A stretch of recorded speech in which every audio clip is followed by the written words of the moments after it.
본문 가운데서 주께서 나에게 주시는 말씀을 받는 저희 모두가 되게 하여 주옵시기를 예수님의 이름으로 기도하옵나이다.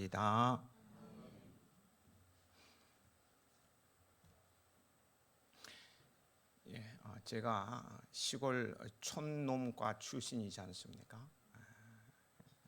촌놈과 다닐 때 하루의 반은 바다에서 반은 산에서 보냈어요.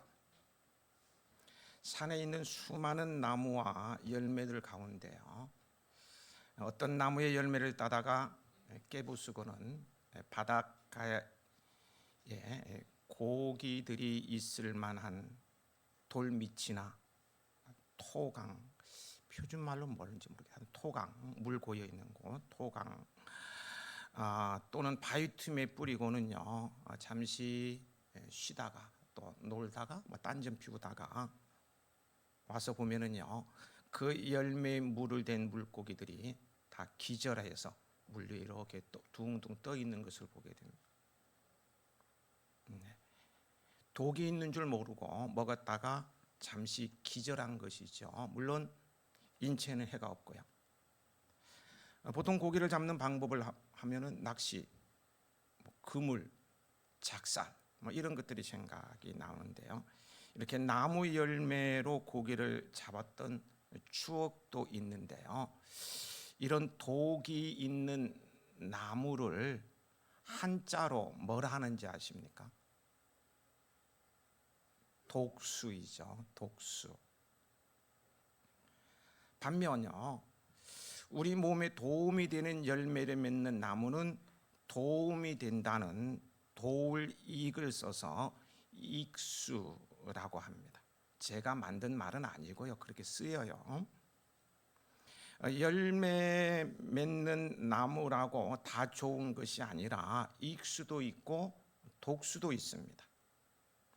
이 익수와 독수에 관한 이야기로 본문이 시작되고 있습니다. 본문에는 함께 읽으면서 이제 파악하신 대로요, 나무와 열매 그리고 지혜로운 건축가의 예화가 기록되어져 있어요. 자연의 법칙과 인간의 법칙을 연결하여 우리 성도들이 어떻게 살아가야 할 것인가에 대해서 교훈하시는 주님의 지혜의 말씀입니다. 여기 44절을 보면 나무는 각각 그 열매로 아나니라고 하셨어요. 이것은 43절의 못된 열매를 맺는 좋은 나무가 없고 또 좋은 열매를 맺는 못된 나무가 없느니라는 말씀의 의미를 부연해 주는 것으로요, 나무의 좋고 나쁨에 대한 진정한 평가는 열매를 보고 내릴 수 있다는 말씀입니다. 비록 어떤 나무가 아무리 잎이 무성하고 꽃이 아름다울지라도 결국 독이 있는 열매를 맺으면 독수가 되는 반면, 아무리 가지와 잎이 초라하고 꽃과 향기가 볼품없더라도 유용한 열매를 맺으면 익수가 되는 것입니다. 이 못된 나무는 못된 열매를 맺고 좋은 나무는 좋은 열매를 맺는다는 것은 자연의 법칙에만 한정되는 것이 아니라 인간 세계, 더 나아가 영적 세계에까지 그대로 적용되는 법칙입니다. 그러므로 우리는 나무와 그 열매를 보면서 참 나무 잘생겼다, 열매 탐스럽다, 보기 좋다, 여기서 머무르면 안 되고요, 거기서 삶의 교훈을 받을 수 있어야 합니다. 열매를 보면 나무를 알듯이 그 사람의 행위를 보면 그 사람의 속을 알 수가 있습니다. 내면의 세계가 뭐를 생각하고 있는지 내면을 알 수가 있다는 거야. 못된 열매를 맺는 좋은 나무가 없고 또 좋은 열매를 맺는 못된 나무가 없듯이 악한 사람이 선을 행할 수는 없는 거예요. 잠시 어떤 목적을 위해서 흉내는 낼 수 있을지 모릅니다. 착함으로, 친절로 가장할 수는 있어요. 그러나 오래가지 못합니다. 어느 순간 그 악함이 본인은 숨기려고 해도 본능적으로 폭로되고 맙니다. 제가 섬기던 모교회에 서울에서 한 장로님 가정이 이사 와서 등록하였는데요. 선망의 대상이었습니다. 촌 사람들이 서울에서 살아왔다니까 신기하기도 했지만 하여튼 선망의 대상. 장로님이 참 잘생기셨죠. 돈 많은 사장님처럼 보이는 데다가 기도도 유창하게 잘하시죠. 점잖죠. 학식이 풍부하지요. 기부도 잘하지요. 친절하고 겸손하지요. 모든 성도들의 존경의 대상이었습니다. 저분과 같은 장로가 되어야 해. 저분과 같은 장로가 되었으면 좋겠다. 다들 선망의 대상. 그런데 몇 년이 지나가면서 이상한 소문이 들리기 시작하는 거예요. 동네에서는 참 좋은 분으로, 또 교회 안에서도 선망의 대상인데 옆 마을에 가서 술을 먹는 것을 보았다. 어떤 젊은 아가씨랑 팔짱 끼고 어디에서 나오는 걸 봤다. 이런 얘기들이 이제 나돌기 시작을 하는데요. 나중에 사실을 밝혀. 새 마음 먹고 새롭게 살아보겠다고 아무도 모르는 곳에 비행기 타고 물 건너가서 이렇게 은신생활, 새 출발을 한 거죠. 그런데 결국 재벌은 남 못 준다고요. 몇 년 지나는 사이에 스스로 자기의 추함을 스스로 폭로를 한 거예요. 그래서 어느 날 가족이 또 어디론가 이사를 가고, 악한 사람은 그 악함을 스스로 폭로하듯이요, 마찬가지로 선한 사람은 그 선함이 드러납니다. 악한 행위를 할 수가 없어요. 왜냐하면 그 마음속의 선함 때문에 악한 일 행하는 것은 불편해서 견딜 수 없어요. 악한 일을 하고 거짓말을 하면 얼굴이 화끈화끈거리고, 얼굴 보면 알아, 막 불안하고 말도 막 더디게 나오고요. 불안해서 못하는 거예요. 근데 이런 사람의 선함을 악용하는 아주 사악한 인간들도 있다는 사실을 우리는 명심해야 됩니다. 또 교회 다니는 사람들이 좀 단순하잖아요. 단순하다 보니까 이 착한 그리스도인들을 이용해서 욕망을 채우는 아주 사악한 사람들도 사회에는 막 이리떼처럼 득실득실 거리고 있다는 걸 우리 성도들은 명심해야 됩니다. 45절 함께 읽으실까요? 선한 사람은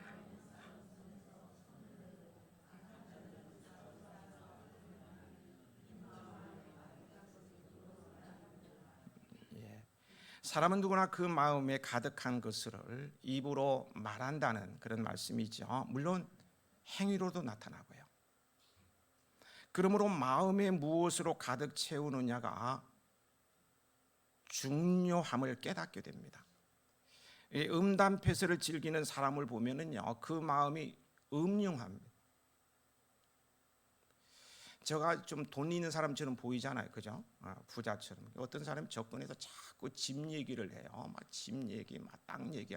알고 봤더니 부동산 업자야. 다 알 수가 있어. 그 속에 있는 것을 숨기지 못하고 다 얘기하게 된다는 것이죠. 그래서 무엇으로 채우느냐가 중요한 거예요. 그런데 예수님께서는요, 요한복음 15장 5절에 이렇게 말씀하십니다. 나는 포도나무에 너희는 가지라. 그가 내 안에 내가 그 안에 거하면 사람이 열매를 많이 맺나니. 무슨 말씀입니까?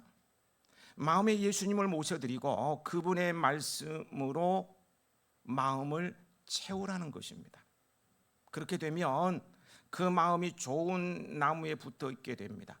좋은 나무에 붙어 있게 되면 자연히 좋은 나무가 되는 것이고, 따라서 자연히 좋은 나무가 열매가 열리게 됩니다. 그리고요, 우리가 유의해야 할 것은 분명히 예수님을 모셔드리고 그분 안에 거하면 좋은 나무가 되고 때가 되면 분명히 좋은 열매를 맺게 되어 있어요. 공식이요, 공식. 근데 우리가 유의해야 할 것은요, 나무를 심었다고 해서 금방 열매가 맺히지 않듯이요, 예수님을 마음에 모신다고 해서 당장에 좋은 열매가 열리지는 않습니다. 예수 믿어도 아무런 소용이 없어 이렇게 하면서요 떠나는 사람도 봤습니다. 한두 달, 한 1, 2년 지나가시면 예수 믿어도 더 안 돼. 떠나는 사람 봤다고요. 나무를 심는 것은요 시작에 불과합니다. 시간이 지나야 되고 가지가 나무에 계속 붙어 있어야만 됩니다. 최소한의 몇 년이 지나야 열매가 맺히는 법이라네. 사과도 그렇고요, 귤도 그렇고, 감도 그렇고요. 심자마자 열매가 맺힙니까? 아니죠. 이 유실수들은요 나무를 맺기 위해서 3, 4년 이상 시간이 필요하고요, 가지와 나무가 지속적으로 관계를 유지해야 합니다. 붙어 있어야 한다는 거예요. 우리가 말씀에 순종하는 삶을 끊임없이 계속하는 것이 주님과의 관계를 돈독히 하는 길입니다. 그러면 때가 이르면 풍성한 열매를 거두지 않으려고 해도 저절로 거두게 될 것입니다. 그러면 시편 1편에 증언하듯이요, 복 있는 사람이 되어야. 복 있는 사람은 오직 여호와의 율법을 즐거워하여 그의 율법을 주야로 묵상하는도다. 그는 시냇가에 심은 나무가 철을 따라 열매를 맺으며 그 잎사귀가 마르지 아니함 같으니 그가 하는 모든 일이 다 형통하리로다. 그가 하는 모든 일이 다 형통하리로다. 그가 하는 일마다 잘 되리라. 이런 말씀이죠. 시냇가에 심은 나무는 철을 따라 열매를 맺으며 그 잎사귀가 마르지 않는 익수가 됩니다. 우리 해아교회 성도들이 잘 되기를요 정말로 한결같이 원하는 목회자로서 저는요 우리 해아인들이 철을 따라 열매를 맺으며 그 잎사귀가 마르지 않는 시냇가에 심은 나무 이미지가 풍겨나는 성도들이 되었으면 좋겠습니다. 이미지가 무엇입니까? 어떤 사람에게 남는 인상이나 기억입니다. 어떤 사람 딱 보면 사기꾼, 그 사람의 이미지 있죠. 거지 근성의 이미지일 수도 있고요. 예수님 안에서 익수가 되어 살아가는 여러분의 이미지는 시냇가에 심은 나무이시길 축복합니다. 다시 한번 축복할까요? 예수님 안에서 익수가 되어 살아가는 여러분의 이미지는 시냇가에 심은 나무이시길 축복합니다. 46절 같이 읽겠습니다. 너희는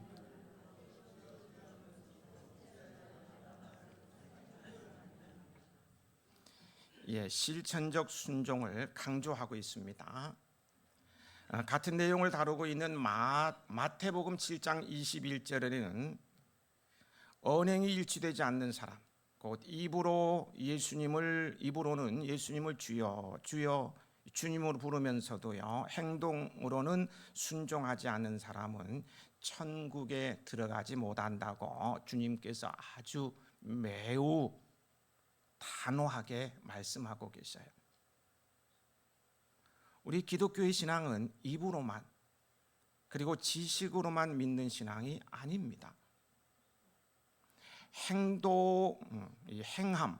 행함이 동반된 전인격적으로 하나님을 섬기지 않으면요 그 신앙은 헛된 신앙입니다. 지정으로만 믿는 사람들이 많죠. 지식과 감정 말이에요. 지정으로만 하나님을 주님으로 고백하고 사랑하는 것으로 그치고요 의지적으로 그 말씀에 실천하지 않는 신앙은 무효라는 거예요. 여러분 앵무새 아십니까? 우리 그 앵무새 키우시는 분도 계시구나. 앵무새도요 예수님을 나의 주로 고백할 수 있습니다. 유튜브에 크리스천 앵무새 이렇게 쳐보시면요, 그 앵무새가 얼마나 신앙심이 깊은지 몰라요. 앵무새가 하나님 감사합니다, 하나님 감사합니다, 할렐루야, 아멘, 예수님 찬양, 예수님 찬양, 노래도 부르고요, 기도도 기똥차게 잘해. 너무 잘해 앵무새가. 그렇다고 해서 앵무새가 신앙심이 깊은 것은 아니죠. 그냥 흉내내는 것뿐입니다. 또는 녹음기예요. 녹음기. 예수님은 나의 주 나의 하나님이십니다 라고 입력해 놓으면요, 수백 번 수천 번도 따라합니다. 지치지도 않아. 지치지도 않아.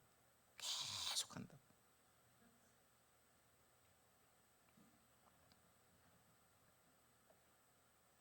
그러나 이런 것들은요, 인격적으로 예수님을 섬길 수 없는 거예요. 그것은 다 순종의 실천 없이 허탄한 가짜일 뿐입니다. 말로만 하는 거예요. 가끔 길에서요, 이 농아인들의 모습을 보게 됩니다. 농아 아시죠? 말 못하시는 분들 말이에요. 요즘은 그분들이 그 당당한 모습을 보면서 참 보기에 좋다 이런 생각을 가져봐요. 예전에는 죄인처럼 움츠러들어서요, 한쪽 구석에서 이렇게 사람들이 눈치를 보면서 조곤조곤 이렇게 얘기는 아니죠, 수화를 하고는. 요즘은 전철을 타봐도요, 이분들 아주 당당합니다. 어디 가도 당당해요. 너무 보기 좋아요. 죄 지은 것도 아닌데. 말 못하는 그분들을 예로 들어서 그분들에게 좀 죄송한 말씀일 수도 있을 것 같은데요, 그들 중에는요, 말을 못하니까요, 주여 라고 고백은 못하지만 실천을 잘하는 이들이 많습니다. 말은 못하지만 몸으로 신앙을 표현하는 농아인 성도들이 굉장히 많다는 거예요. 그분들과 같이 이렇게 지내면 어떤 때 막 눈물이 나요. 내가 너무 부끄럽고요. 나는 말만 앞서는 사람. 우리는 입으로만은 인정할 수밖에, 인정받을 수 없다는, 입으로만은 인정받을 수 없다는 점을 명심하고 작은 것이라도 순종하고 실천하는 성도가 되십시다. 예수님께서는 너희는 나를 불러 주여 주여 하면서도 어찌하여 내가 말하는 것을 행하지 아니하느냐는 말씀에 이어 거기 47절에 내게 나와 내 말을 듣고 말하는 행하는 자마다 누구와 같은 것을 너희에게 보이리라 말씀하시면서요, 지혜로운 건축가의 이야기를 하십니다. 48절 49절입니다. 같이 읽어 보시겠습니다. 집을 짓되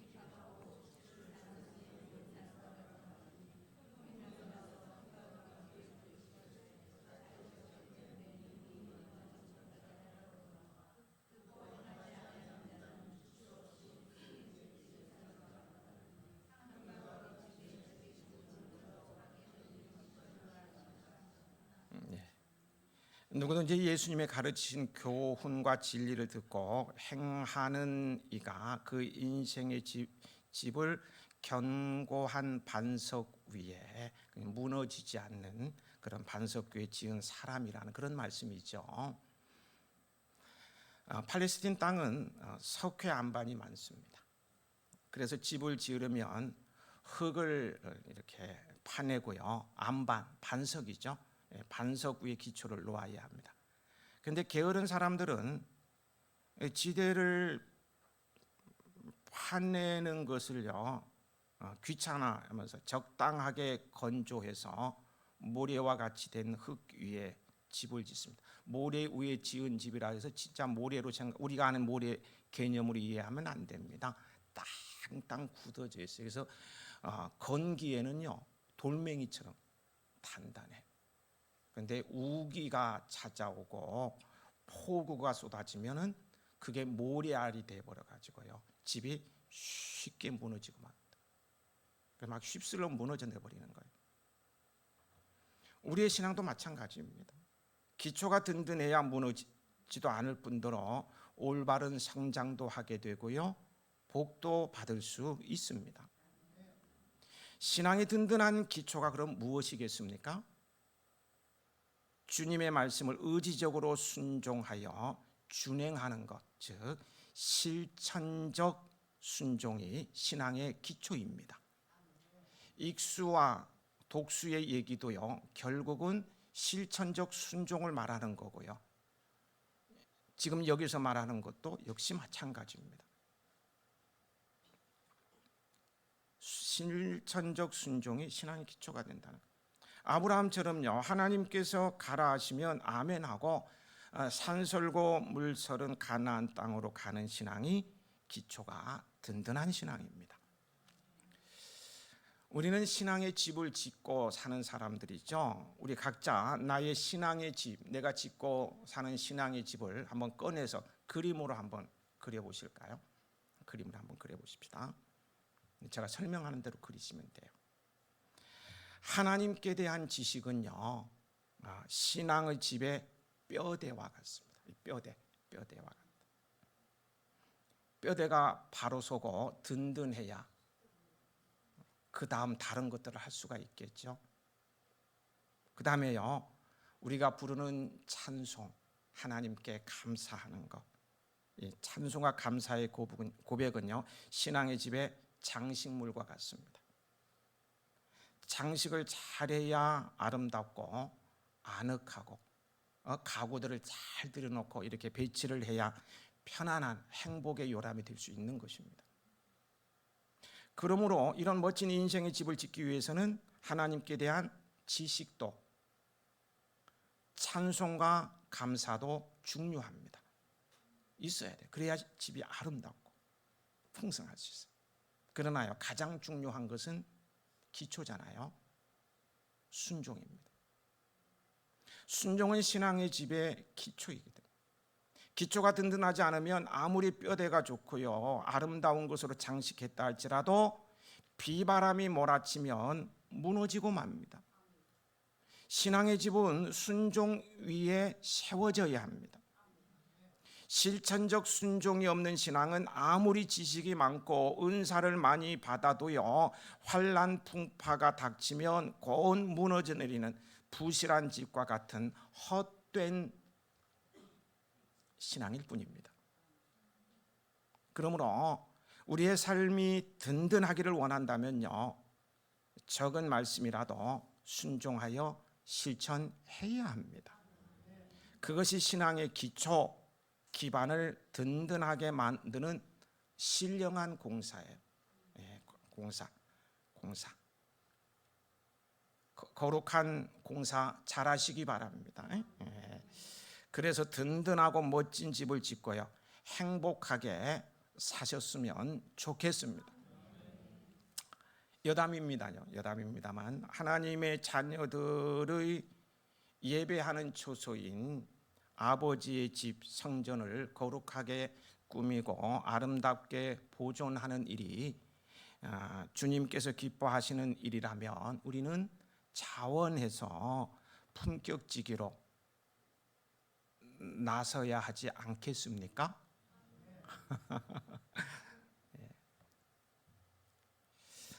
큰 물이 나서 탕류가 그 집에 부딪히되 라는 말씀을 놓고 이 말씀을 떼어내놓고 생각해 보겠습니다. 이는 한마디로요 홍수를 의미하는 것으로요 삶에 갑작스럽게 찾아오는 위기 상황을 가리키는 말로 볼 수 있어요. 여러분 누구에게나 여기 누구에게는요 여러분 각자요 나도 포함되는 것입니다. 누구에게나 홍수가 몰아칠 때가 있습니다. 경제적인 어려움에 처하여 막막함이 몰아치고요. 건강의 문제로 절망이 몰아치고요.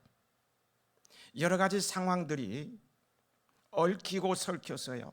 마음이 황폐함으로 몰아치고 직장의 위기 등이 몰아닥칠 수 있어요.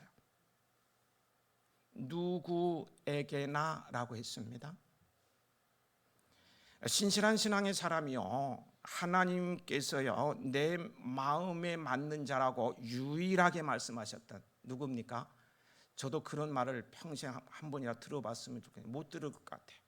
너는 내 마음에 맞는 자다, 이런 얘기를 못 들을 것 같은데요, 신실한 신앙인이고요, 하나님께서 너는 내 마음에 맞는 자다 이렇게 칭찬을 받았던 다윗의 경우도요, 큰 물이 나서 탕류가 그 집에 부딪히는 위기 상황을 맞이할 때가 있었습니다. 이 큰 물이 나서 탕류가 그 집에 부딪히는 위기 상황을요, 사자성어로 표현한다면, 어제 눈이 많이 내렸죠? 참 눈이 많이 내렸어요. 눈이 내린 위에 또 서리가 내린다는 뜻으로 어려운 일이 계속적으로 겹치게 되는 것을 뜻하는 설상가상이라고 할 수 있을 것입니다. 이를 다르게 말하면 엎친 데 덮친 격이라고 말할 수 있을 것입니다. 어렵거나 불행한 일이 겹쳐 일어난다는 뜻이죠. 시편 31편을 보면은요, 이 신앙이 너무 좋아서 하나님께로부터 내 마음에 맞는 자다, 저는 너무 부러워서 평생 한번 들어보기로 아직도 듣지 못하고 아마 듣지 못할 것 같아요. 들어봤으면 좋겠는데, 어떤 하나님께로부터요, 너는 내 마음에 맞는 자다. 다윗이요 지금 그런 상태에 빠졌습니다. 나중에 집에 가서 31편을 읽어보시기 바랍니다.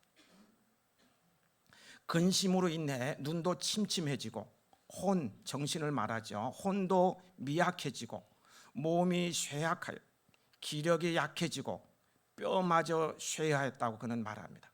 그런데 그런 상황에서 대적들이 못 잡아먹어서 안달입니다. 대적은 그렇다 쳐도요, 이웃들까지 합시하여 욕하며 친구가 그를 만날까 두려워서 길에서 보는 자마다 슬슬 그를 피합니다. 여러분, 얼마나 기가 막힌 일입니까? 어떻게 사람들이 그렇게 할 수 있어요?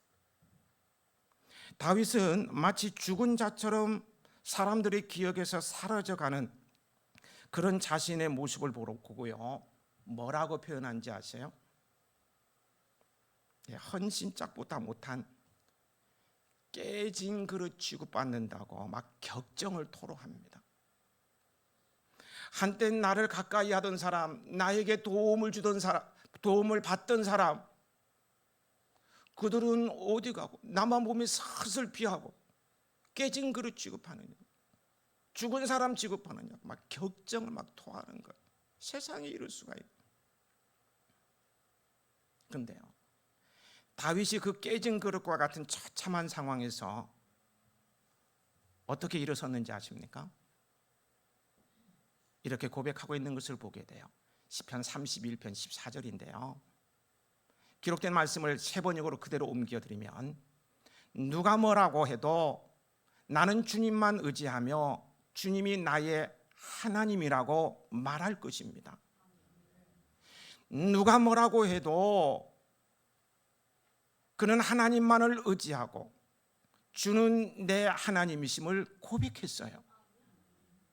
눈이 침침하고 정신이 혼미해지고 몸이 쇠하여지고 기력이 약해지고 대적들이 못 잡아먹어서 안달을 하고 이웃이 비방하며 욕을 퍼부어도 친구들이 슬슬 피하며 죽은 사람 취급을 하여도 그런 좌절들 앞에서 다윗은 누가 뭐라 해도, 개역 성경에는 그러하여도, 그래 그렇게 해라, 그래서 나는 힘들지만 최악의 두려움들로 막 들끓어도 그러하여도 하나님이 내 주님이시기에 나는 괜찮다라고 외치고 있는 것입니다.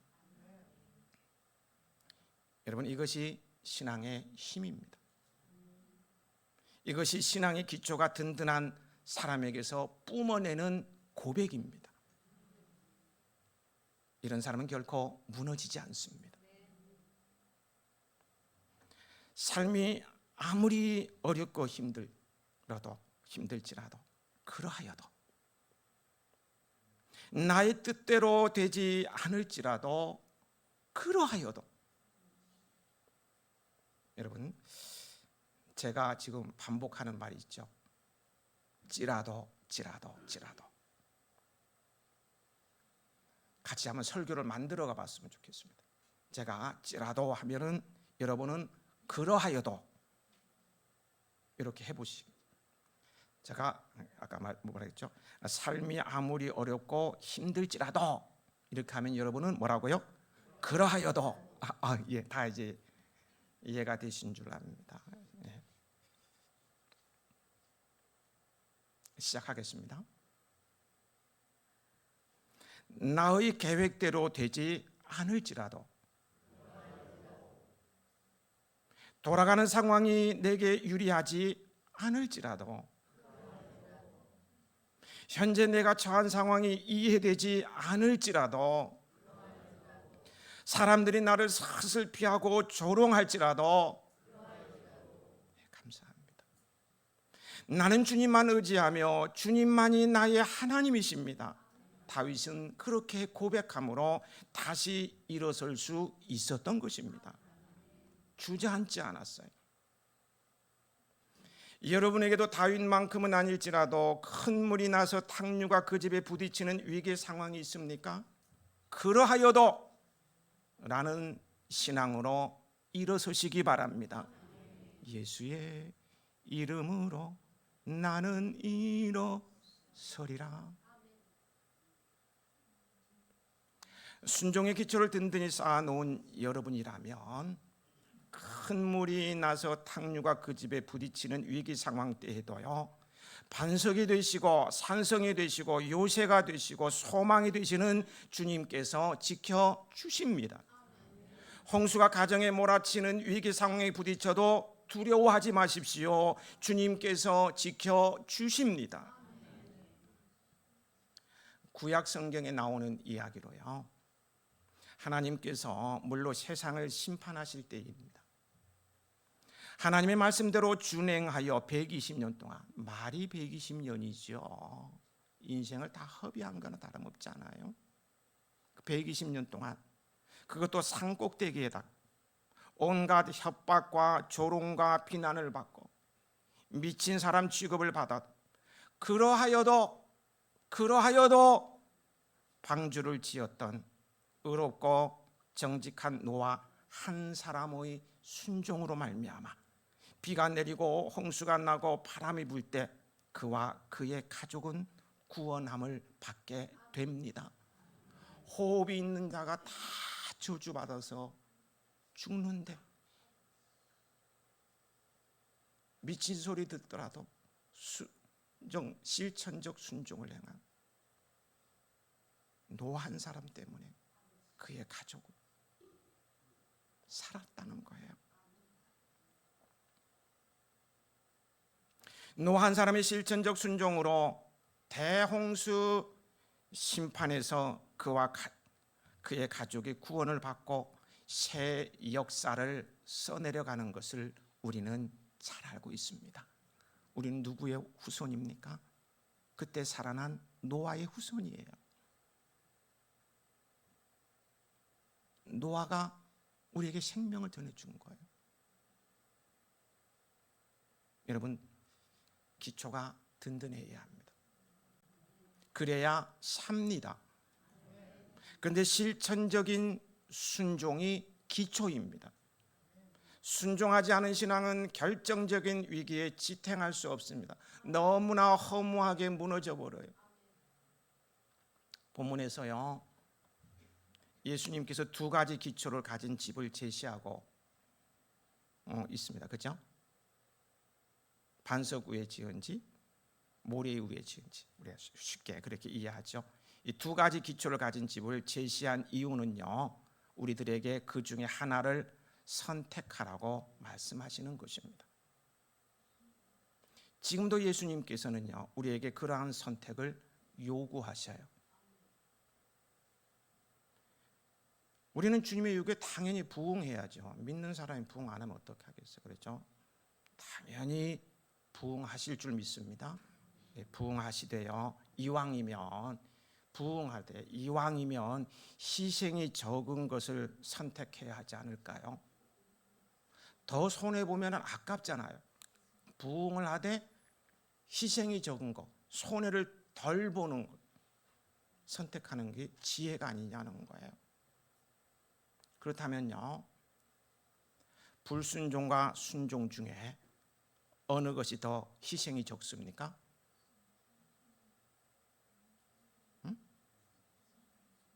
당장에는 불순종이 순종보다 희생이 적은 것처럼 보이죠. 순종하면, 순종해 보셨어요?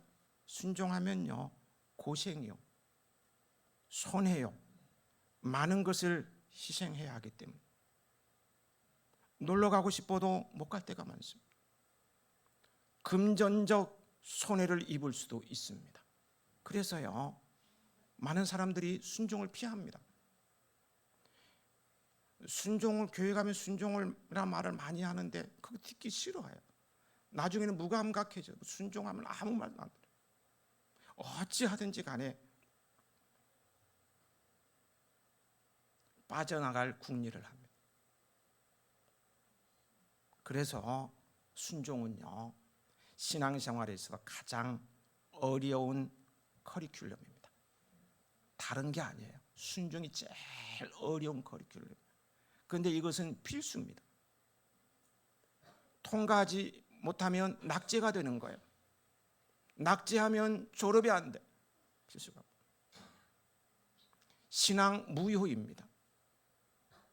순종은 많은 것을 희생해야 하는 것이 사실입니다.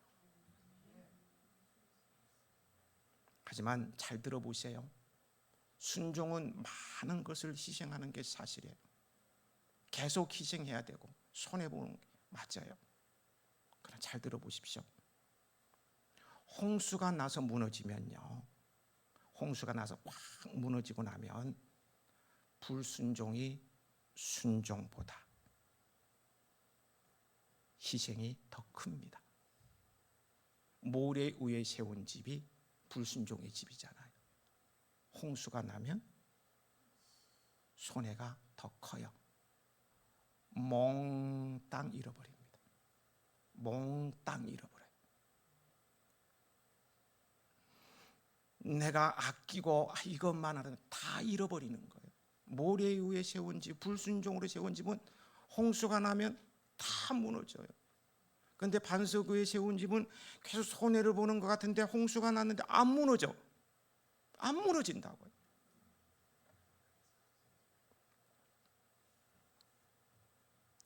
우리 가운데는요, 건강재산 잃고 난 다음에 순종할 껄껄하는 그런 이가 한 사람도 없었으면 좋겠어요. 정직하게 살 걸, 나눠주며 살 걸, 헌금생활 잘할 걸, 봉사할 걸. 예전에 보면은요, 자치회, 우리 남성교회, 여성교회가 있잖아요. 이 자치회 회장으로 뽑혔을 때 안 하겠다고요, 개성 리사이트를 하는 사람 봤어요. 아, 대단하대. 개성 리사이트 하자.